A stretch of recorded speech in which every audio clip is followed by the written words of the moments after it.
Welcome to Conjuncture. My name is Jordan Camp. I'm really delighted to be here with Zachary Levenson. Zach is an assistant professor of sociology at the University of North Carolina, Greensboro, and he is also a research associate at the University of Johannesburg in South Africa. He has published widely in a number of influential venues, including the Du Bois Review, Qualitative Sociology, and the Journal of Agrarian Change. He is also an editor for the Marxist journal Spectre, which promotes debates on the left in the US and the world. His new book is Delivery as Dispossession. The subtitle, Land, Occupation and Eviction in the Post-Apartheid City, was just published by Oxford.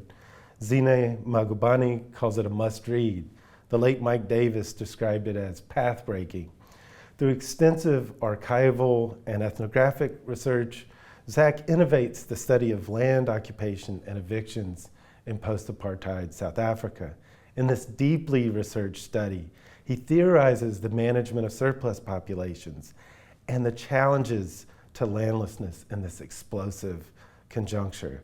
I'm very excited to speak with him today about delivery as dispossession, Gramscian social theory, and hegemonic struggles at present. So thanks so much for making the time to speak with me, Zach. I really appreciate it. No, thanks for having me. Wonderful to be here, Jordan. Welcome. So I want to start by talking about the core intervention of delivery as dispossession. You argue that after 1994 and the introduction of a new constitution in 1996, that you see a new relationship between dispossession and housing delivery. I wonder if you could talk about that argument. Yeah, absolutely. So let me say a bit about what I mean by these two words in the title, right? Delivery and dispossession, because I think we often don't use delivery in this way. So by delivery, I'm talking about housing delivery and quite literally the provision of millions of formal homes by the government. Dispossession, of course, I'm talking about people being forcibly removed from their homes, forcibly relocated. And typically the way this gets narrated is that apartheid was this position this period of dispossession. And so apartheid being 1948 to 1994. We could even take it back a bit and say the arrival of the Dutch in the mid-17th century. And so this centuries-long period of colonialism when black people were forcibly displaced from the land, relegated eventually in the 19th century or early 20th century to just 13% of the entire national landmass. But this earlier period gets called dispossession. And then we think of post-apartheid democracy as this period of delivery. And so whether we call it land restitution or the provision of formal housing, what I'm trying to do in the book is actually write against this neat separation, this neat kind of analytic separation, right? I'm interested in you could say the articulation between delivery and dispossession.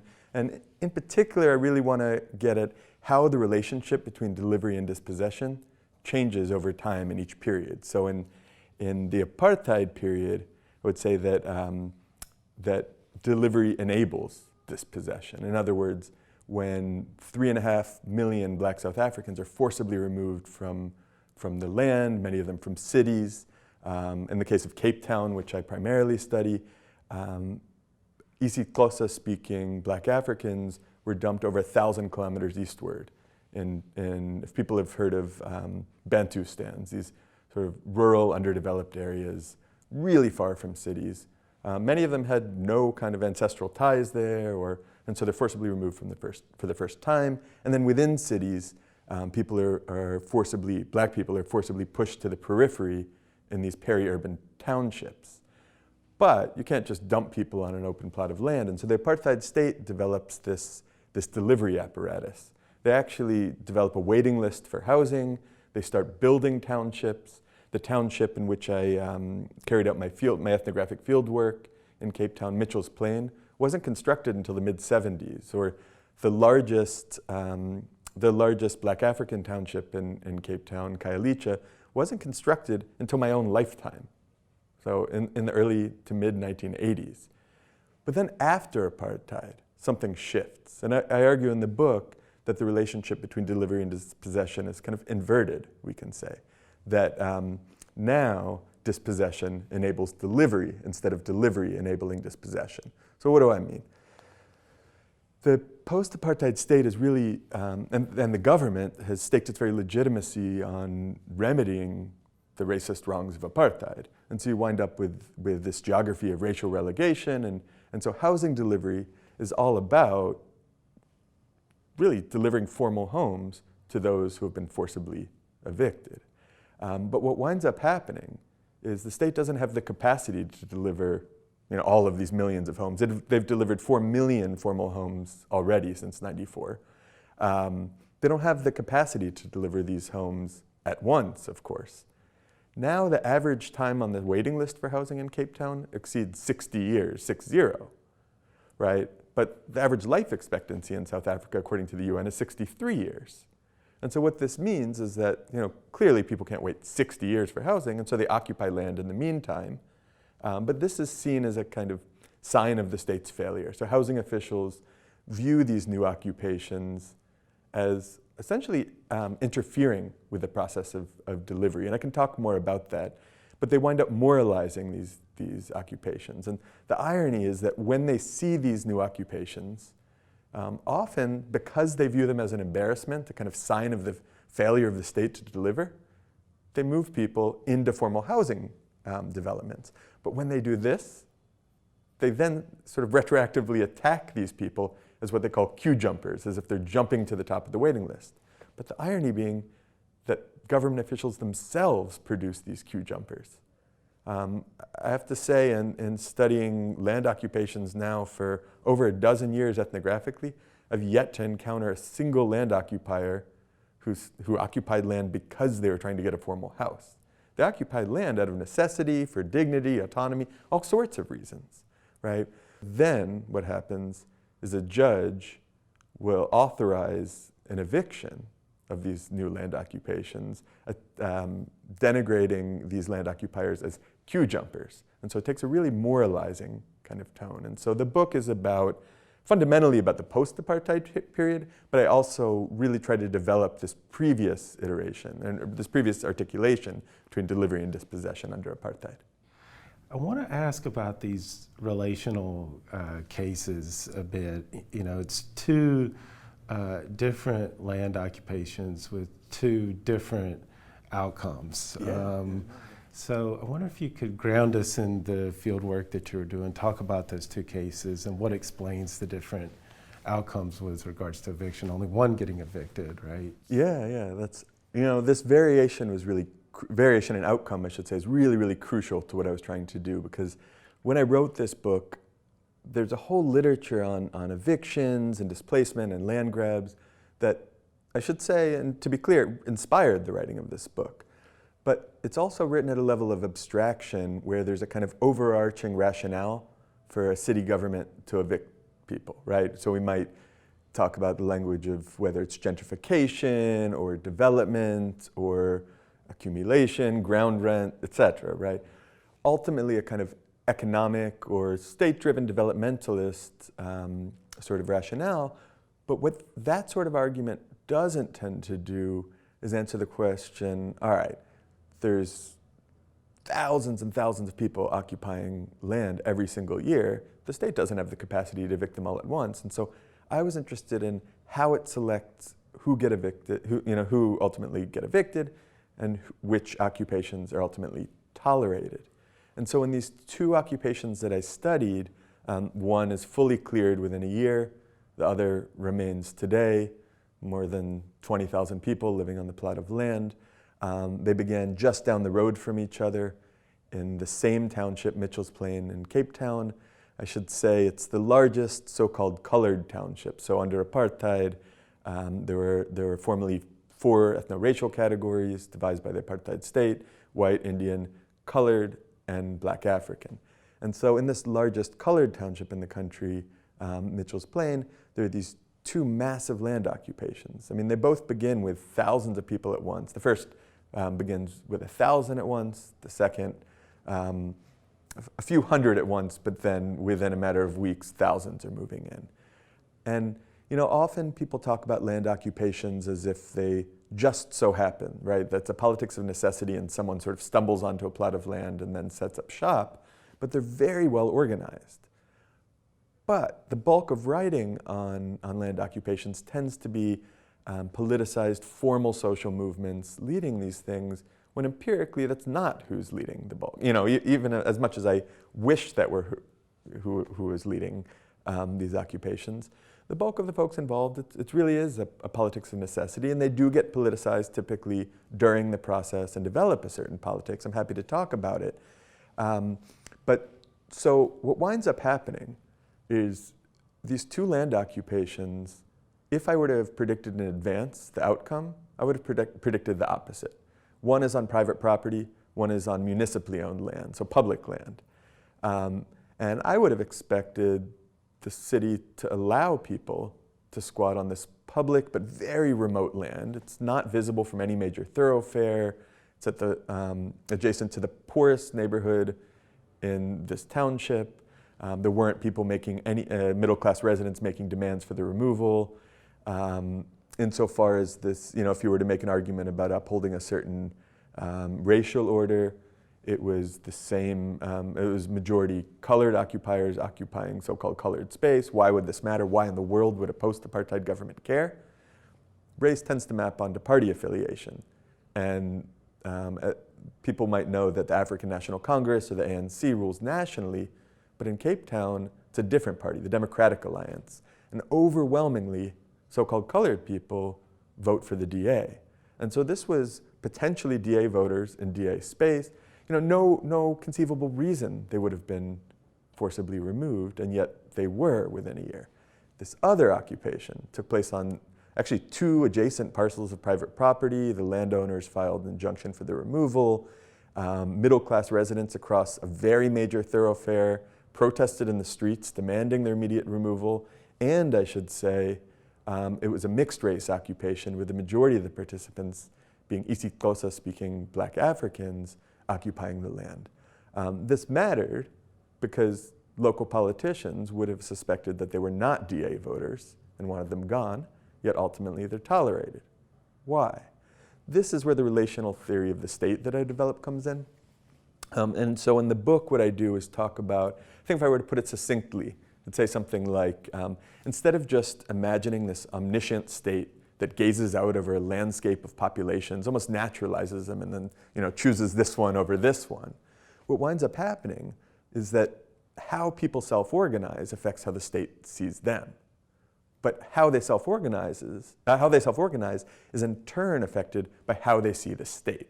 So their kind of historical experience with that state affects how they see the state, affects how they self-organize, which then affects how the state sees them. So let me make it concrete, just because I know that's at a kind of high level of abstraction. So in one of these land occupations, the one that was evicted, it was called Kapteinsklip. Most participants were coming from backyard shacks. So typically when we think of people living in shacks in general, so informal housing in the global south, we might imagine these sprawling informal settlements. But in Mitchell's Plain, the predominant mode of informal dwelling is backyarding, which means you set up a relationship, potentially like a tenant-renter, a tenant-landlord relationship with someone in a formal house, and they let you build a shack in the backyard, or maybe it's a family member. But the security in that backyard means that you're not in regular contact with the repressive apparatus of the state. Meanwhile, the folks who occupied this other occupation that was ultimately tolerated, called Siqalo, they were living in a large informal settlement, and as new shacks went up, the repressive apparatus of the state, so the anti-land invasion unit, which is an arm of the Department of Human Settlements, or the housing department in the municipal government in Cape Town, the police, were coming in on a regular basis, and not just harassing them, but repossessing their building materials, threatening them with arrest. And so they, in that second occupation, viewed the state as a kind of antagonist. So then going back to the first occupation, what winds up happening is there's this organization called the Mitchell's Plain Housing Association. And it represents the occupation as if it's legal. It's of course not. It's illegally moving onto a plot of land to which people lack legal title. But the Mitchell's Plain Housing Association represented this occupation as the distribution of plots to people in need. So they actually signed people up, people paid a small fee, they all met that morning, and people got down on their hands and knees and actually almost enclosed the land as if they were homeowners in the making. And so in the book, I argue, following, or deploying a term from the philosopher Jean-Paul Sartre, that it's serialized occupation, or Sartre calls this a series. So almost atomized. And they're atomized because the way they see the state is a partner in delivery, right? But in this other occupation, Sikalo, it's quite different. They see the state as their ceaseless antagonist. And so instead, what do? They tend to band together. And I hesitate to call this a social movement. I call it, also drawing on Sartre from his book Critique of Dialectical Reason, call it a fused group. It's not quite a social movement, I argue, because they're not making demands on anyone, right? They're trying to evade the gaze of the state. But it's what the sociologist Asif Bayat calls a social non-movement. So they move onto this plot of land and as this fused group. So again, in one case, fully atomized, they're a series. Second case, they're organized in terms of this fused group, almost like a social movement. And this is what I argue is their civil society articulation, how they appear in the register of civil society. But of course, as Gramsci argues, civil society goes hand in hand with political society, and that they appear on the register of political society quite differently. So in the first, I would have expected these homeowners in the making to be tolerated by a neoliberal state. But instead, they're seen as opportunists jockeying for these plots of land, and a judge subsequently attacks them as opportunists, as queue jumpers in the courtroom, and orders their eviction. In the case where there's a quite militant fused group, I would have expected them to be seen as a threat to the state, and a threat to the nearby property owners, the property owners on the land, and et cetera, right? But what winds up happening is they elect a representative council and they appear essentially as an informal government. And so by the time it makes its way to the courtroom, the judge, deploying this moralistic language, views them as essentially legible and legitimate and orders against their eviction, and they're tolerated and remain on the land today, even a decade later. That's helpful, and I want to follow up about this argument that you make with Antonio Gramsci, who, as you know, is a big influence on this show, Conjuncture, inspired by his and Stuart Hall's work. I think that, the way that you talk about civil society and political society articulations as being comprehensible through Gramsci's theory of the integral state would be helpful for our viewers and listeners to understand better. Of course, most notions of the state kind of see it as administration buildings, bureaucrats, and then civil society, private organizations, family, the church, the media. Somehow it's separate. But of course, Gramsci doesn't accept that. He gives us a much more expanded view of the state, what he calls an integral state. And you use that to theorize these dynamics. So I wonder if you could talk about the argument you make about the integral state and how it enables you to see these civil society and political society articulations. Yeah, absolutely. I mean, I'll say that when I was writing this book, I was deeply influenced by a few folks writing about Gramsci. So Peter Thomas, Wolfgang Fritz Haug, the late Joseph Buttigieg, all of whom maintain this conception of the integral state, which ultimately argues, as does Gramsci, I would maintain, that civil society and political society are inseparable. Now, here's this great line that I won't quote verbatim, but where he says that the separation between political and civil society is not an organic, but a methodological one. And it's a widely cited line. And what he means by this, at least in my view, is that we can't think of political and civil society, or I should say societies, as empirically separable, as if this thing we call political society is the set of, as you just said, the set of government buildings over there, and then civil society is all self-organization outside the purview of the state. But I think methodologically, it is important conceptually to maintain this distinction. What this doesn't mean is that they're not related, they're two separate spaces, but you'll notice in the book, I have separate chapters. I mean, I really struggled with this when writing the book. Whether to separate civil and political societies into distinct moments, because when you use the kind of temporal language of moments, it's as if first there's civil society and then it's articulated in political society, and that's not what I'm trying to do in the book. I would argue that it's always necessarily simultaneously both, that every civil society articulation always has a political society articulation, which is to say that people do self-organize. That is a civil society articulation. And I think it's, just as a kind of side note here, there's this massive literature on whether it's, going back to older Marxist writing on surplus populations or the lumpen proletariat, and then thinking in subaltern studies or even late subaltern studies. I don't even know if it counts as subaltern studies anymore. Say the work of Partha Chatterjee, where he says that, and having a different meaning of political and civil society, he argues that that the urban poor can't organize in civil society. They're relegated to being a population, and that's what he calls political society. And my intervention is to say that the urban poor do self-organize, and the way they articulate themselves is crucial, not for some abstract moral reason or just because I'm going to throw the word agency in there and put a check next to the thing, because it actually affects policy outcomes.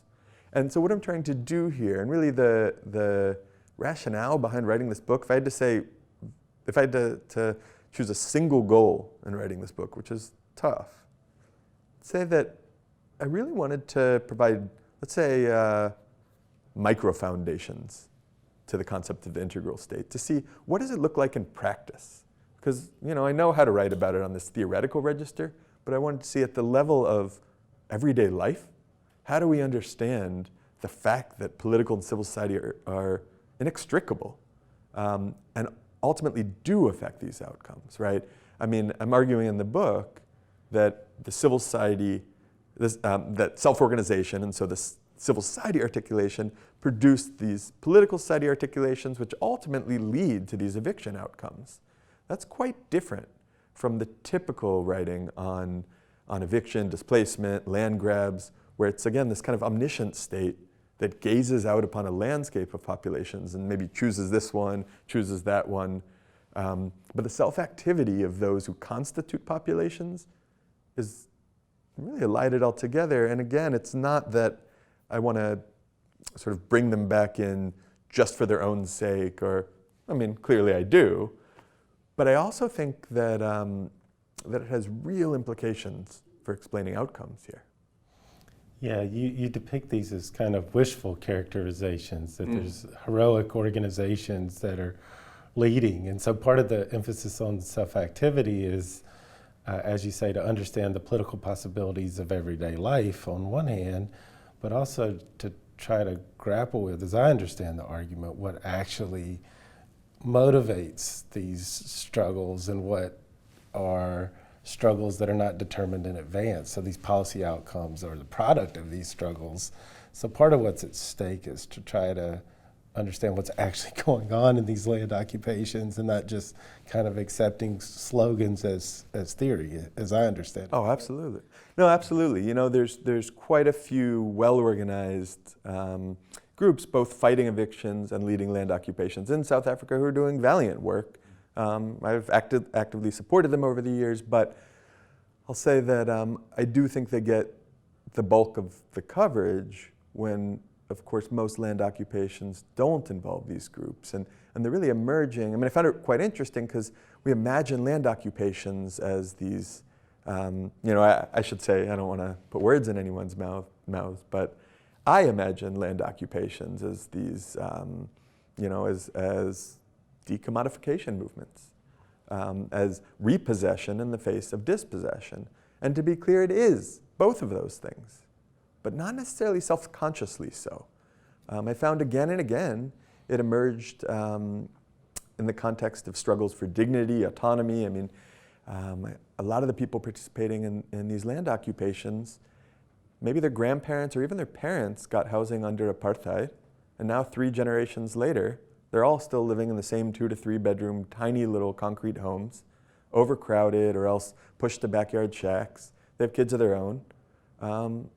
They feel slighted. And so being in a land occupation, while it's obviously more precarious than living with relatives, accords a certain amount of dignity or autonomy, and I don't want to romanticize it, but this is the language that people I interviewed themselves used. And so this motivated the occupation, but once they find themselves in struggle, they develop a certain politics. Sometimes the language of decommodification subsequently enters the mix, and sometimes it doesn't. Sometimes they do form well-organized social movements. One that emerged out of some of the occupations I was studying in late 2011 was called the Housing Assembly, and still exists today, tries to coordinate multiple forms of struggles from land occupations, renters, people fighting for social housing, people who have received formal housing, but it's in fact crumbling already, which is the case for actually the majority of delivered homes since the end of apartheid. And so it's an attempt to unite all of these folks as not just engaged in squatter struggles or formal housing struggles, to unite them as subjects of housing crisis and form a kind of united body. And so again, what I'm not trying to do here is be dismissive of social movements. I think they're really, really crucial, but rather to be, let's say, realistic. And I should say there's a pessimistic edge to the book, which I wrote into it on purpose, not because I'm a pessimistic person. I should say I tend to be optimistic in the scheme of things, but I also wanted to make sense of,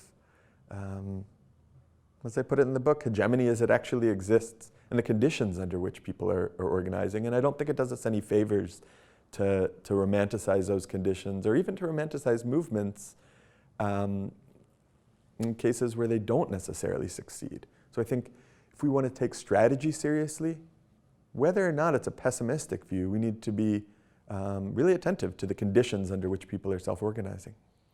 Yeah, that's helpful. And I think, it reminds us that Gramsci, as Michael Tennings put it elsewhere, is a theorist of organizing and of organisms, yes, and not simply of, party politics. And in fact, in part of the book, you show where parties or their front groups, far from organizing, actually lead to a kind of factionalism and that prevents the very things that they purport to advance. Is that right? Yeah, no, absolutely. I mean, there's a really interesting literature in sociology, my own discipline, that emerged maybe 7 years ago called political articulation, inspired by Gramsci, Laclau, with this notion that parties organize civil society, something like that. And I think what I found was actually political parties played a disorganizing force in the case of these land occupations.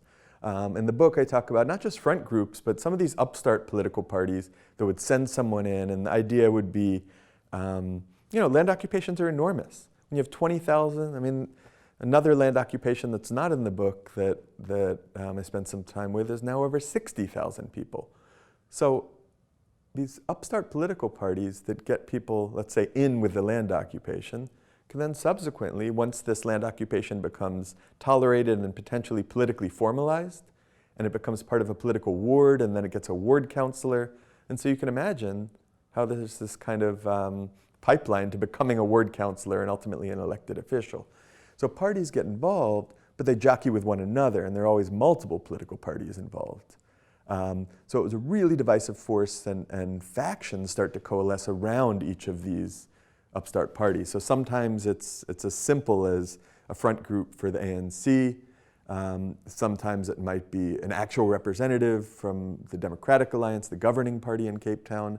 Sometimes it's one of the smaller parties. So I encountered ranging from representatives of the Economic Freedom Fighters, a self-proclaimed Marxist-Fanonist party and the third largest in South Africa today.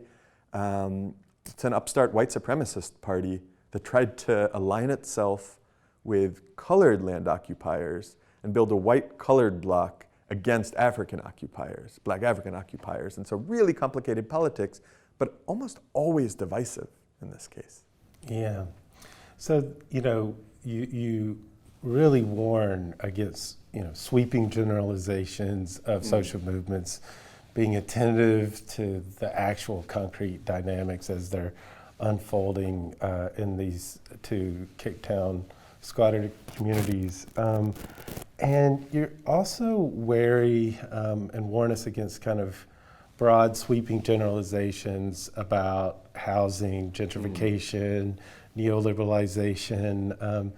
And I'd be remiss not to ask you, since we're in New York City, here at the Tammet Library at NYU, an epicenter of the housing crisis nationally, also the place that's produced some of the most influential social theorists of capital, the state, space, housing, David Harvey and Neil Smith. And you talk about in the book how their theories both inspired you to think through these housing struggles, but also that there's a problem with uncritically applying theories developed in northern cities to southern cities. And I wonder if you could say what you think is at stake in that intervention in the book. Yeah, no, great question. This book was in many ways inspired by the late Neil Smith's work on what he called gentrification frontiers, right? And so I imagined when I began this project, when I first envisioned this project, that I was going to map using GIS and do a kind of quantitative GIS correlation of eviction frontiers, as I was going to call it, and I would simply get government data and go from there. And of course, the data is not publicly available. Why? It includes a kind of coding for where the government is about to install new potable water taps, new toilets, and they're afraid it's going to spawn new land occupations, as if there's a bunch of land occupiers out there about to decipher GIS coding or whatever else. But what I found was actually quite different. I mean, even in these two land occupations, if we were to follow the literature on gentrification, or even going back to some of David Harvey's work in the late 70s, where he starts to talk about the shift from the primary to the secondary and tertiary sectors of capital, and or rather circuits of capital, and this kind of shifting of capital into the built environment, searching for really new sources of profitability. What I found was that in the case of the evicted settlement, nothing has been done with the land. A decade later, I was about 11 years later now, I was just there in November, same plot of land, and there's a few people squatting in tents, but there's been no development since. I mean, it really raises questions as to why the government was so intent upon clearing the land. Meanwhile, when it came to private property, held by two distinct landlords, much more valuable than this other land, they tolerated the occupation. And so what I'm not saying here is that there's no gentrification going on in Cape Town. Of course there is. Proximal to the city center, it's exactly what you see. There's neighborhoods, and great research on this stuff, in neighborhoods proximal to the city center with names like Woodstock and Salt River. But once you get out to where the bulk of people live in Cape Town, it's called the Cape Flats, and over 60% of the population lives there, nothing like gentrification is going on. And so how I might put it schematically is to say, I was desperately searching for this economic logic of displacement and of eviction, and instead found a kind of political logic, which isn't to say it's fully disarticulated from the economic logic, but this political logic was government officials trying to have people evicted and trying to have these land occupations evicted in the name of defending essentially a welfare state. Now, to be clear, evicting these land occupiers has no benefit to the welfare state. I want to be really clear about that. But the key point is that these housing officials think that it does, that clearing these occupations is going to make the housing delivery system function more normally. And so it's a kind of, as much as I went into this thinking I was going to find some kind of devious capitalist sitting in the Civic Center in Cape Town and interview them and find a smoking gun, many of them were quite benevolent and wanted to see housing delivery function. They sincerely believed that land occupations were interfering here. Now, this isn't to say every housing official. There's some examples in the book where where folks are quite awful.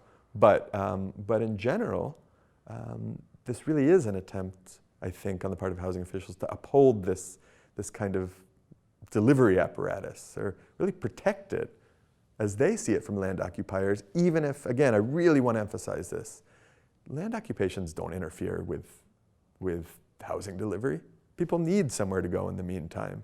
And so, yeah, I mean, thinking back about how might you apply this analysis or these insights to a place like New York or even the US more generally. I mean, I think what's really interesting about the writings on eviction in a US context is they tend to be, to use the language of the book, serialized.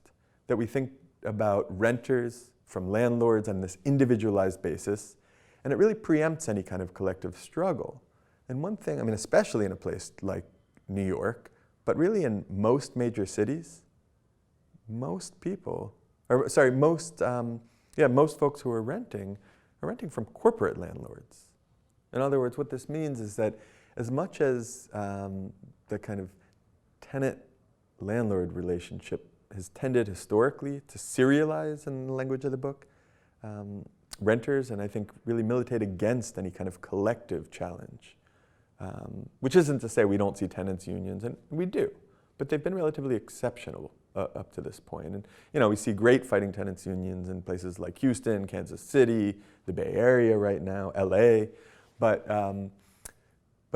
you'd expect to see them on a mass scale. But one reason I think that historically we haven't has to do with the serialization of renters in this way. And so the fact that that landlords tend to be corporate means that people can potentially band together and make demands collectively. And so I think this is where a political project of tenants' unions and other forms of self-organizing become really, really crucial, which is to say, re-articulating the tenant-landlord relationship not as an individualized or serialized phenomenon, but as something that needs to be challenged collectively and in fact can on the very basis of the fact that these are corporate landlords, right?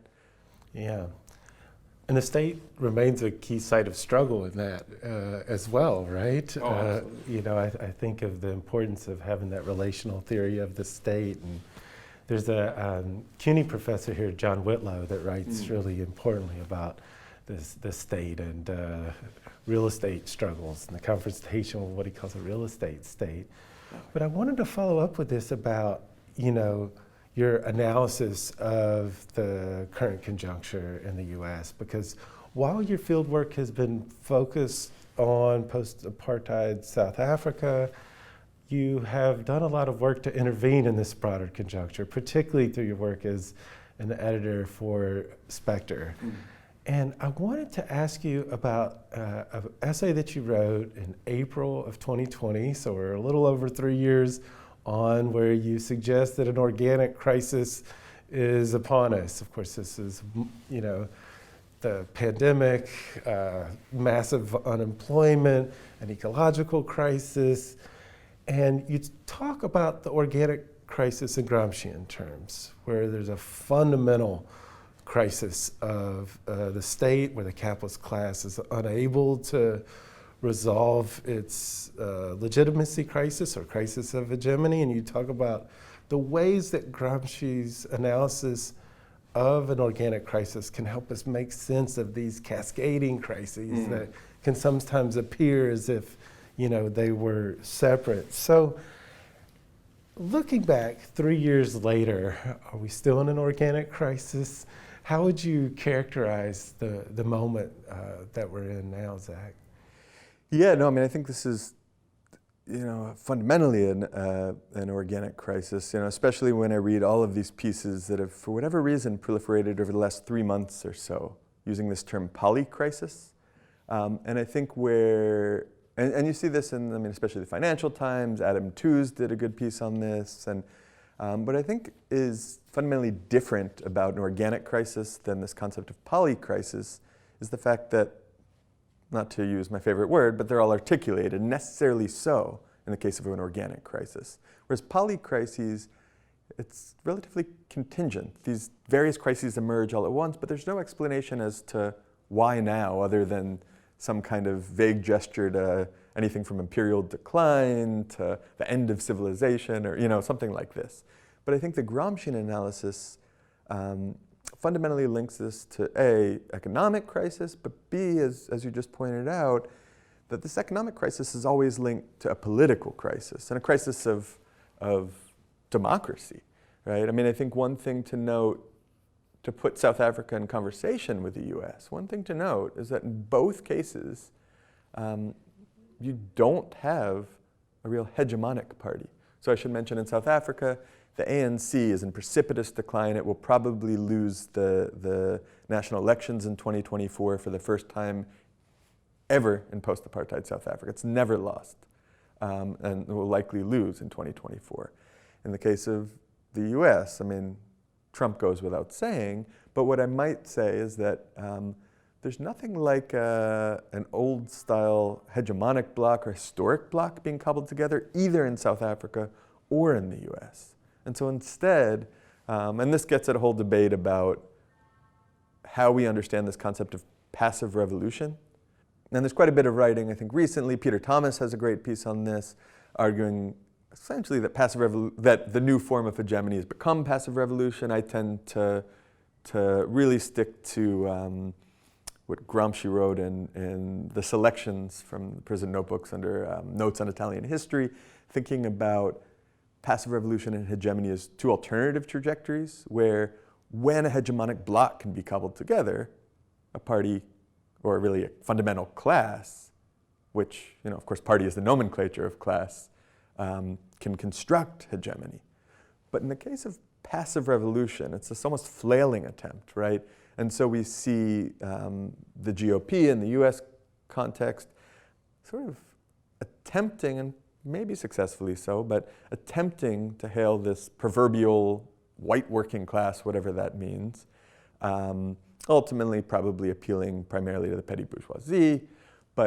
And then you see on the Democratic side, on the one hand, an incompetence, but at the same time, this kind of image of of Biden as the new FDR, right? And so you start seeing Biden invoke all of this language around industrial programs and New Deals and this sort of thing, even if they're not actually implemented as such, as an attempt to not quite construct a hegemonic bloc, right, but do something different. And that difference, I think, is ultimately passive revolution, absorbing something like resistance. In the case of South Africa, same thing. So the ANC is split into, it's in name it's one party, but it's really two parties cobbled together under one banner.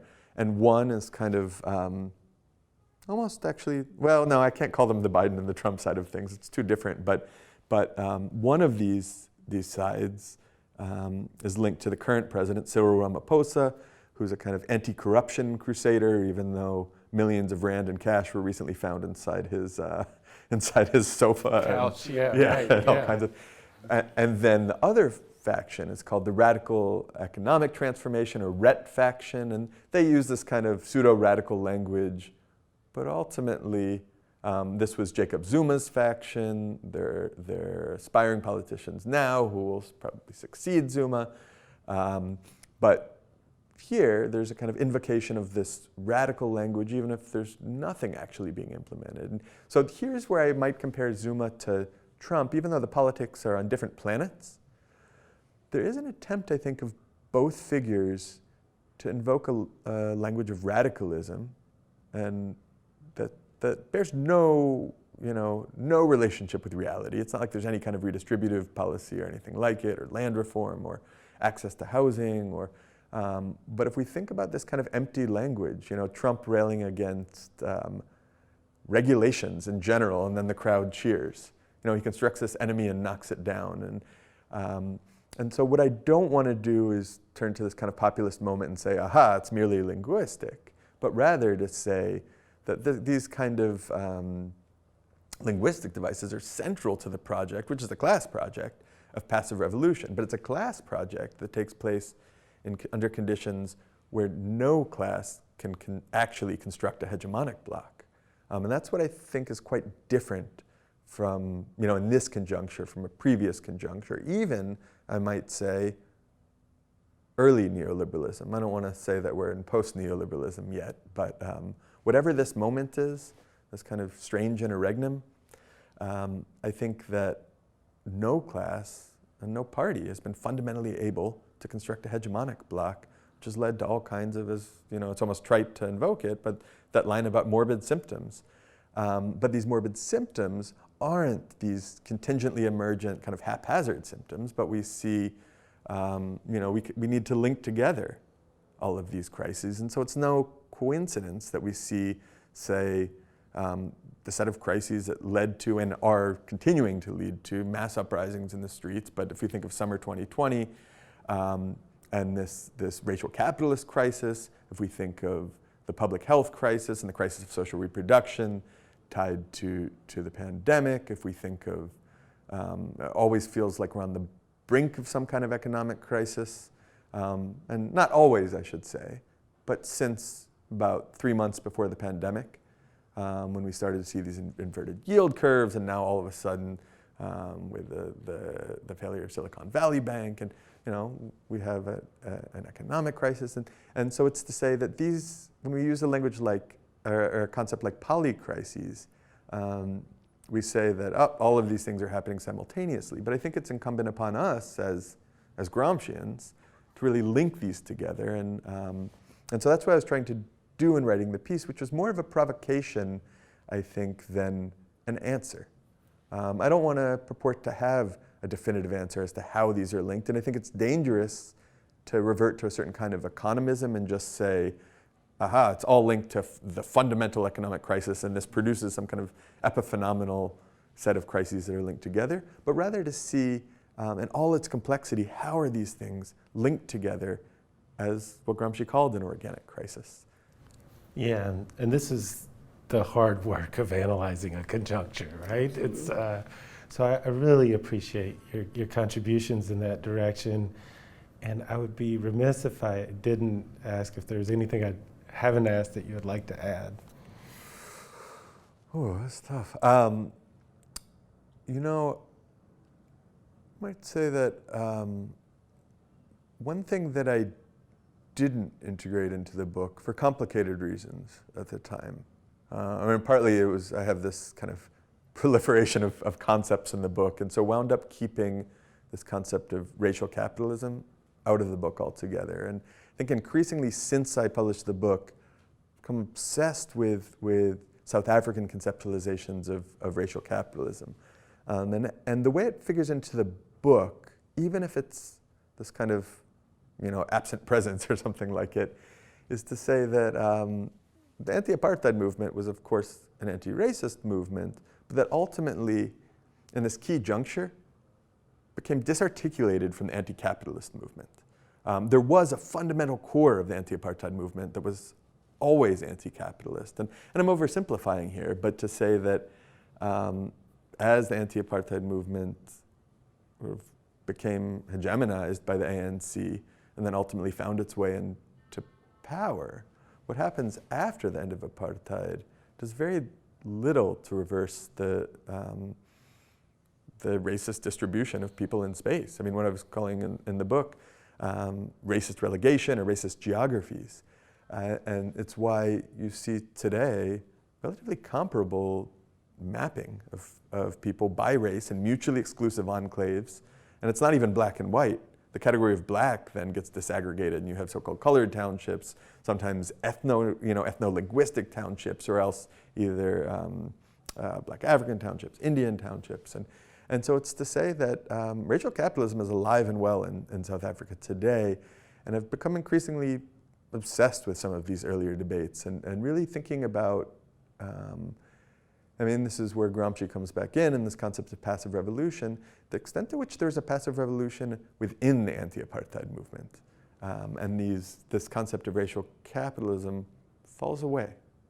And as the anti-apartheid movement is no longer, becomes no longer anti-capitalist, this leads to a trajectory of persistent racial capitalism today. And so I don't want to suggest that simply the failure of the anti-apartheid movement led to all the troubles in South Africa today. Of course not.